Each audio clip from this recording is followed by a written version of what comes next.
মালদহের ইংরেজবাজারে তৃণমূল নেতা দুলাল সরকার খুনের পরিকল্পনা করার অভিযোগে গ্রেপ্তার হয়েছেন তৃণমূল নেতা নরেন্দ্রনাথ তিওয়ারি। গ্রেপ্তার তার ঘনিষ্ঠ নেতা স্বপন শর্মাও। এবার গ্রেপ্তার করা হলো সার্ফ শুটারকে। গ্রেপ্তার হয়েছে সার্ফ শুটার মোহাম্মদ আসরার। দুলাল সরকার খুনের 17 দিনের মাথায় আরও এক অভিযুক্তকে পাকড়াও করল পুলিশ। সব মিলিয়ে এখন পর্যন্ত গ্রেপ্তার হয়েছে মোট 8 জন। মালদহ জেলা পুলিশ ও হরিশ্চন্দ্র থানার পুলিশ বিহারের পূর্ণিয়া থেকে তাকে গ্রেপ্তার করা হয়েছে বলে জানিয়েছে পুলিশ।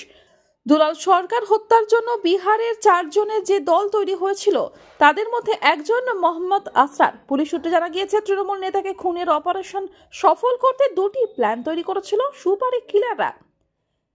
প্ল্যান এ ফেল করলে তৈরি ছিল দ্বিতীয় পরিকল্পনাও। প্ল্যান বির অংশ হিসাবে থাকা সার্ফ শুটার বলেন, পরিচিত মোহাম্মদ আসরার গুলি চালাতো বলে ঠিক ছিল, তাকে গ্রেপ্তার করে। মালদহ থেকে দেবাশিস পালের রিপোর্ট, আনন্দ বার্তা।